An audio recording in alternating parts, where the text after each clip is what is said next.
Hello friends, Vardhan academy में आप सभी का स्वागत है। दोस्तों, आज की इस वीडियो में हम लोग उत्तर प्रदेश जूनियर शिक्षक भर्ती से संबंधित जो हमारी मैथ्स की क्लासेस चल रही हैं उसमें आज का जो टॉपिक है वो है कार्तीय तल। और ये कार्तीय तल का हमारा फोर्थ पार्ट है। ठीक है, 3 पार्ट इसके हम लोग पढ़ चुके हैं और ये आज लास्ट पार्ट है।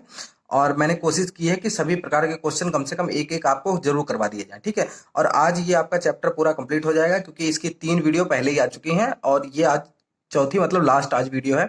और इसके बाद आपका कार्तीय तल समाप्त हो जाएगा। इसके बाद आपकी बचेंगी प्रोबेबिलिटी मतलब प्रायिकता, माध्य माध्यिका बहुलक और त्रिकोणमिति। ठीक है, ये 3 चैप्टर मेन हैं जो बचे हुए हैं। बाकी आपकी पूरी प्लेलिस्ट मैंने बना दी है मैथ्स की, वहां से आप लोग जाके सारे वीडियोस आप लोग देख सकते हैं। ठीक है, और ये बहुत इंपॉर्टेंट है क्योंकि देखिए मैंने सभी टॉपिक्स में से लगभग सभी क्वेश्चन को कम से कम जितने भी प्रकार के क्वेश्चन बन सकते हैं सबको एक एक बार कम से कम करवा दिया है। ठीक है, तो कम मैथ्स में तो यहीं से आना है, ये तो मान के चलिए कि यहीं से ही आपका क्वेश्चन बन के आएंगे। ठीक है, तो चलिए आज की वीडियो स्टार्ट करते हैं और देखते हैं कि आज की वीडियो में किस प्रकार के क्वेश्चंस रखे गए हैं। ठीक, और कल से हम लोग देखिए माध्य माध्यिका बहुलक या फिर त्रिकोणमिति में से कोई एक चीज स्टार्ट कर देंगे कल से। ठीक है, तो यहाँ पर देखिए पहला क्वेश्चन देखिए, यदि पहले फॉर्मूला देख लीजिए। यदि कोई रेखा दो बिंदुओं मतलब x1 और y1 तथा x2 y2 से होकर गुजरती है तो रेखा की प्रवणता यम, प्रवणता हमेशा यम लिखी जाती है। ठीक है, यम मतलब tan थीटा। tan यम अगर निकालना हो तो थीटा अगर दिया है तो आराम से निकाल सकते हो tan थीटा। और जब थीटा नहीं दिया गया होगा तब कैसे निकलेगा, तो रेखा की प्रवणता कैसे निकलेगी, तो यही यहाँ पे पूछा गया है कि यम कैसे निकलेगा। अगर tan थीटा दिया गया है तब तो सीधे tan थीटा बराबर रख दीजिए और आंसर आपका आ जाएगा। जैसे 60 अगर दिया गया हो कि थीटा के जैसे दे दिया गया हो कि जो कोण है वो 60 अंश है तो फिर बहुत सरल हो जाएगा। यम बराबर tan 60 कर देंगे। tan 60 कर दोगे तो यम बराबर कितना आ जाएगा, tan 60 की मान होता है √3। तो इस तरीके निकालोगे। लेकिन जब तुम्हें कोण दिए ही नहीं गया है, ठीक है, और पूछ दिया जाए प्रवणता कैसे निकलेगी, तो उसका फॉर्मूला होता है एम बराबर y2 minus y1 upon x2 minus x1 या y1 माइनस y2। बस एक ही याद रखिए, ये पहला वाला ज्यादा सही है, इसको याद रखिए y2 minus y1 upon x2 minus x1। ठीक है, अब यही क्वेश्चन यहाँ पूछ दिया गया है, बिंदुओं 2,1 तथा 3,-2 से होकर जाने वाली रेखा की प्रवणता ज्ञात कीजिए। कुछ नहीं, इसमें सीधे वही रख दीजिए फॉर्मूला, एम बराबर फॉर्मूला तो लिखा है तो बार बार लिखने की जरूरत नहीं। y2 क्या है पहले आप ये लिख लिया करिए, x1 y1। ठीक है, x2 y2। ठीक है, ज्यादातर लोग बायो से हैं इसलिए ये चीज बतानी पड़ रही है। ठीक है, तो क्या है y2 माइनस y1, y2 कितना है -2। ठीक, y1 कितना है 1 है लेकिन माइनस में है तो -1 हो जाएगा अपॉन में x2 माइनस x1, x2 कितना है 3 माइनस में x1 कितना है 2। ठीक है, तो कितना हो जाएगा -2 और -1 बराबर हो गया -3। ठीक है, अपॉन में 3 में से 2 गए 1 बचेगा तो इसको -3 लिख सकते हो, यम बराबर -3। ठीक है, जब जब थीटा ना दिया गया हो खाली बिंदु दिए गए हो तो ऐसे निकाल सकते हो आप लोग। ठीक है, अब देखिए नेक्स्ट क्वेश्चन, देखिए क्वेश्चन नंबर 2। इसमें देखिए, यदि कोई रेखा बिंदु x1, y1 से होकर जाती है और उसकी प्रवणता यम हो तो रेखा का समीकरण। देखिए एक चीज ध्यान रखिए, ऊपर सिर्फ प्रवणता पूछी गई थी, यहां पर रेखा का समीकरण पूछा गया है। ठीक है, तो रेखा का समीकरण निकालना है। अब यही क्वेश्चन यहाँ पे दिया गया है, तो रेखा का समीकरण कैसे निकलता है, y माइनस y1 बराबर m ब्रैकेट में मतलब मल्टीप्लाई ब्रैकेट में x माइनस x1। अब देखिए यही यही क्वेश्चन रखा गया, कोई रेखा -1, से होकर जाती है और उसकी प्रवणता -1 है तो रेखा का समीकरण ज्ञात कीजिए। तो यहाँ पर देखिए क्या दिया गया है आपका यम कितना दिया गया है, प्रवणता आपकी दी गई है -1, प्रवणता बराबर -1। ठीक है, और आपका -1, से होकर जाती है तो ये क्या हो जाएगा, ये x1 हो जाएगा, ये y1 हो जाएगा। बस ये इतना ही आपको जरूरत है क्योंकि आपका समीकरण कैसे बनेगा, y माइनस y1 बराबर यम x माइनस x1। ठीक है, तो y तो ऐसे ही रहेगा, -y1 कितना है, y1 1 है तो माइनस लगेगा तो 1 यहीं से रख दिया जाएगा। यम कितना है -1 तो -1 रख दीजिए, x और x1 कितना है माइनस का 1 है और माइनस यहाँ पर भी है तो प्लस का 1 हो जाएगा। ठीक है, बस अब इसको सॉल्व कर लीजिए, कुछ है ही नहीं इसमें, y माइनस y1। अब इसको मल्टीप्लाई करेंगे तो -1 की x के साथ तो -x हो जाएगा और माइनस की -1 के साथ मल्टीप्लाई तो -1 हो जाएगा। ठीक है, ये सारी चीजें एक ही तरफ लेके आइए, सारी चीजें क्योंकि बराबर में 0 होना चाहिए हमेशा। ठीक है, तो तभी समीकरण माना जाता है। तो x इधर आएगा तो प्लस में x हो जाएगा, प्लस का y पहले से है, माइनस का 1 है, ये माइनस इधर आएगा तो ये प्लस में हो जाएगा बराबर 0। -1 प्लस 1 कट गया तो बचेगा x प्लस वाई बराबर 0।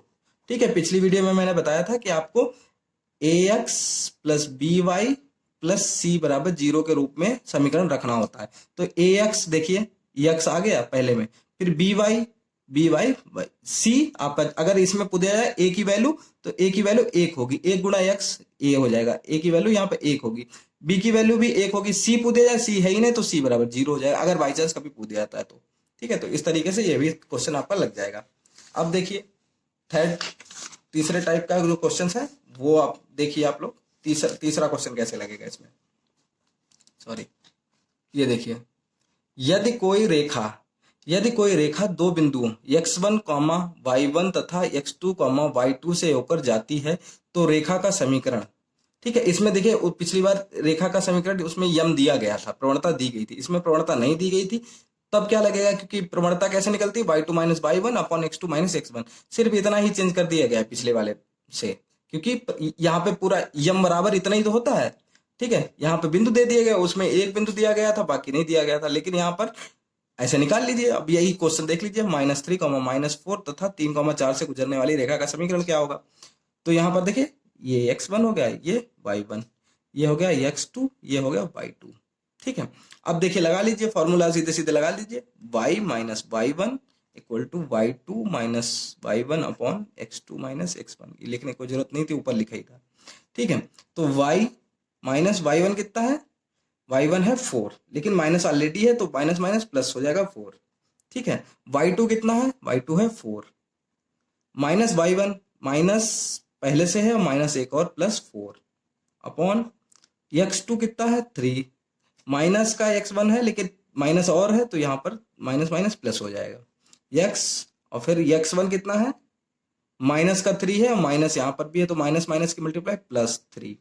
ठीक है, अब इसको सॉल्व कर लीजिए तो ये हो जाएगा y प्लस 4 इक्वल टू 8/6। अब इसको अगर काटेंगे, रुक जाइए पहले ऐसे कर ले। ठीक, 2 से काट दीजिए, 2 चक्कू 8, 2 तिया 6। ठीक, अब अंदर ये 3 की मल्टीप्लाई इधर कर दीजिए और 4 की इधर कर दीजिए, 3 बटा में है, इधर जाएगा गुणा में हो जाएगा, तो 3y प्लस 4 तिया 12 बराबर, ये 4 और x की 4x हो जाएगी और 4 और 3 की प्लस 12 हो जाएगी। अब इनको इधर लेके आइए। ठीक है, सारी चीजें इधर लेके आइए, तो 4 देखिए प्लस में x को हमेशा प्लस में रखा करिए, तो ये इधर ही रहेगा, बाकी इधर ले आइए। ठीक है, इधर 0 कर दीजिए, बराबर में 4x तो पहले से ही है, 3y इधर जाएगा तो माइनस का 3y हो जाएगा, प्लस का 12 है और ये प्लस का 12 उधर जाएगा तो माइनस का 12 हो जाएगा। ठीक, प्लस और माइनस कट जाएंगे, बचेगा कितना, अब इसको इधर लिख लीजिए, 4x माइनस 3y बराबर 0। यही समीकरण लाना था। ठीक है, उम्मीद है ये क्वेश्चन आपको आसानी से समझ में आ गया होगा। इससे संबंधित एक क्वेश्चन आ सकता है, पूरी चांस है इसमें क्वेश्चन के आने की। ठीक है, अब देखिए, ठीक है, तो नेक्स्ट क्वेश्चन देखते हैं। 5x प्लस वाई प्लस 11 बराबर 0 तथा 2x प्लस वाई प्लस 8 बराबर 0 का प्रतिच्छेद बिंदु क्या होगा। अब ये बहुत इजीली लगता है। ठीक है, इसमें कोई दिक्कत नहीं है, लाइन खींचे लेना हो कि कम जगह पड़ जाए तो बाई चांस। ठीक है, तो इसमें कुछ नहीं करना होता, जब भी प्रतिच्छेद बिंदु पूछा जाए तो इन दोनों समीकरण को सॉल्व कर दीजिए। ठीक है, जैसे 5x प्लस वाई प्लस 11 बराबर 0। ठीक है, समीकरण 1 हो गया, और ये हो गया 2x प्लस वाई प्लस 8 बराबर 0, ये हो गया 2। अब देखिए कोई एक चीज समान है, वाई समान है, तो इसमें कुछ संतुलित करने की जरूरत नहीं है, ऐसे ही सॉल्व कर सकते हो। ठीक है, अब इन दोनों को क्या करते हैं, घटा दीजिए। सॉरी, यहाँ पे मुझे लिखना था समीकरण 1 को 2 से घटाने पर। ठीक है, इस तरीके से लिख लीजिएगा, समझ जाइएगा। यहाँ पे लिखे दे रहा हूँ, समीकरण 1 से 2 को घटाने पर, 2 को घटाने पर। ठीक, घटा दीजिए। अब घटाने पे क्या करोगे, अब क्या घटाने पे क्या होता है, साइन बदल जाते हैं। ये यहाँ पर 2x हो गया, माइनस का हो गया, ये वाला y भी माइनस का हो गया, और ये 8 माइनस का हो गया। अब 5 में से 2x चले गए तो 3x बचा। ठीक है, ये नीचे लाइन नहीं खींचनी थी, ये दोनों तो प्लस माइनस कट जाएंगे, फिर 11 में से 8 गए, प्लस का 3 बचेगा बराबर 0। ठीक, अब 3x प्लस 3 बराबर 0 है, तो 3x बराबर, ये 3 उधर जाएगा, माइनस 3 हो जाएगा, x बराबर कितना हो जाएगा, 3 गुणा x है, तो ये गुणा में है, इधर जाएगा तो भाग में चला जाएगा। ठीक, 3 एकम 3, तो x बराबर कितना आ गया, -1। ठीक, x बराबर -1 आ गया। अब इसी तरीके से x का मान x का मान समीकरण एक में रखने पर, किसी एक में समीकरण में रख दो, रखने पर, ठीक, एक में रख दो। तो पहला क्या है समीकरण, 5x प्लस वाई प्लस 11 बराबर 0 है। तो x की वैल्यू कितनी, -1 है, तो 5 गुणे में इसकी -1 है, प्लस y प्लस 11 बराबर 0। तो 5 की गुणा -1 के साथ, तो -5 प्लस y प्लस 11 बराबर 0। अब 11 प्लस का है, माइनस का 5 है, तो ये क्या हो जाएंगे, 11 में से 5 घट जाएंगे, तो y प्लस 6 बराबर 0। y बराबर कितना हो जाएगा, 6 प्लस का उधर जाएगा माइनस का 6। ठीक, बस आपके जो प्रतिच्छेद बिंदु ज्ञात करने थे दोनों आ गए। x वाला पहले रख दीजिए, -1 -6, यही प्रतिच्छेद बिंदु पूछे गए थे। ठीक है, बहुत इजी क्वेश्चन था, अगर आपको पता होगा तो आसानी से आप लोग इसको लगा लेंगे। ठीक है, अब नेक्स्ट क्वेश्चन देख लीजिए। नेक्स्ट और आज के ये लास्ट 2 क्वेश्चन है और बहुत इंपॉर्टेंट है। इस टाइप के क्वेश्चन से बहुत से क्वेश्चंस बन जाते हैं। ठीक है, और उम्मीद भी है कि इस टाइप से प्रायिकता से 3 से 4 क्वेश्चन आपके आ सकते हैं। ठीक है, जो मतलब कार्तीय तल से, प्रायिकता से नहीं, सिर्फ कार्तीय तल से। ठीक है, ठीक, अब देखिए, इसमें देखिए, यदि 2 समांतर रेखाएं हों और उनकी प्रवणताएं m1 और m2 हों तो m1 बराबर m2।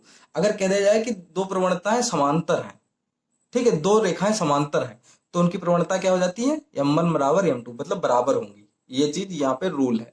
ठीक है, और अगर 2 रेखाएं परस्पर लंब हों, अगर लंब हों आपस में, तो उनकी प्रवणताएं क्या होती है, m1 गुणा m2 बराबर -1, m1 गुणा m2। ठीक है, ऐसे लिख लीजिए, चाहे पॉइंट रख लीजिए। ठीक है, m1 इंटू m2 बराबर -1।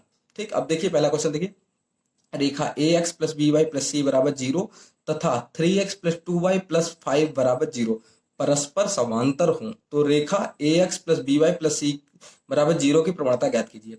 इसकी प्रवणता पूछी गई है। ठीक है, इस यही यहाँ पे लिख दिया गया, इसकी प्रवणता, इसकी देखिए, इससे आप प्रवणता निकाल लेंगे। ठीक है, क्योंकि इससे तो आपको इसकी प्रवणता पूछी गई कितनी होगी, और देखिए जब समांतर होता है तो दोनों प्रवणताएं बराबर होती हैं, जो इसकी प्रवणता होगी वही प्रवणता इसकी हो जाएगी। तो इसकी तो आप आसानी से निकाल सकते हैं, आपको फॉर्मूला मालूम होगा। ये इसकी प्रवणता m1 मान लीजिए और इसकी प्रवणता m2, तो m2 निकाल लीजिए। m2 बराबर क्या होता है, माइनस x का गुणांक, आपने पिछली वीडियो में ये पढ़ा होगा कैसे निकाला जाता है, या बटे y का गुणांक। ठीक,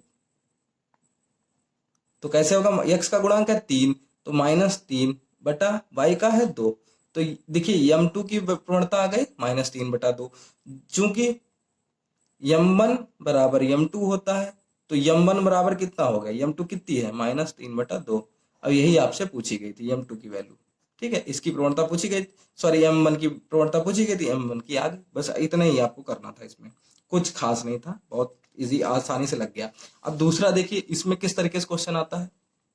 ठीक है, इसमें क्वेश्चन देखिए, रेखा ax plus b y plus c बराबर 0, ये ऐसी ही दे दी जाएगी। ठीक है, तथा 4x प्लस 5y प्लस 17 बराबर 0 परस्पर लंब हो तो रेखा ax plus b y plus c बराबर 0 की प्रवणता ज्ञात कीजिए।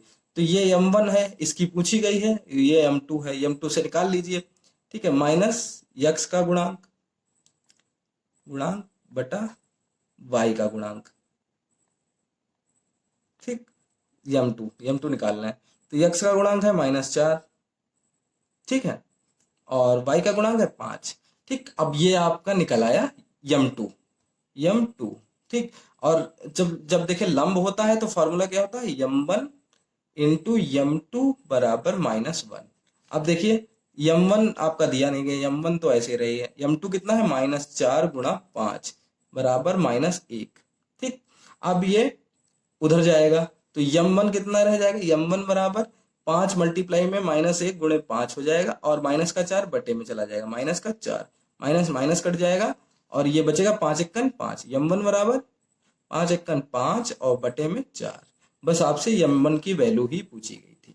ठीक है, तो इस तरीके से आपका जो प्रायिकता, सॉरी, कार्तीय तल है वो आपका पूरा कंप्लीट हो गया है, और उम्मीद है आपको एक भी क्वेश्चन ऐसा नहीं होगा जो समझ में ना आया हो। अब देखिए आपका कार्तीय तल पूरा हो गया है, तो अब मैं इस पे जो क्वेश्चंस हैं वो भी आपको करवा दूंगा। ठीक है, क्वेश्चंस की मतलब फोटो खींच के आपको टेलीग्राम पे मतलब अपलोड कर दूंगा, वहां से आप लोग उसकी प्रैक्टिस कर सकते हैं। ठीक है, 20-25 क्वेश्चन कम से कम डाल दूंगा कार्तीक तल से संबंधित, जो आप लोग प्रैक्टिस कर सके, और उसके आंसर्स भी नीचे डाल दूंगा। ठीक है, तो आप लोग उन दोनों को मतलब क्वेश्चन लगाएंगे और अपना आंसर चेक कर सकते हैं। और बाई चांस नहीं समझ में आता है कोई क्वेश्चन, तो आप लोग कह सकते हैं सर क्वेश्चन नंबर ये वाला मुझसे नहीं लगा, तो मैं उसको उस तरीके से समझाने की कोशिश करूंगा। ठीक है, तो दोस्तों आज की वीडियो में सिर्फ इतना ही, मिलते हैं अपनी नेक्स्ट वीडियो में, तब तक के लिए नमस्कार। अगर आपके मन में कोई भी सवाल हो तो आप लोग कमेंट बॉक्स में पूछ सकते हैं। धन्यवाद।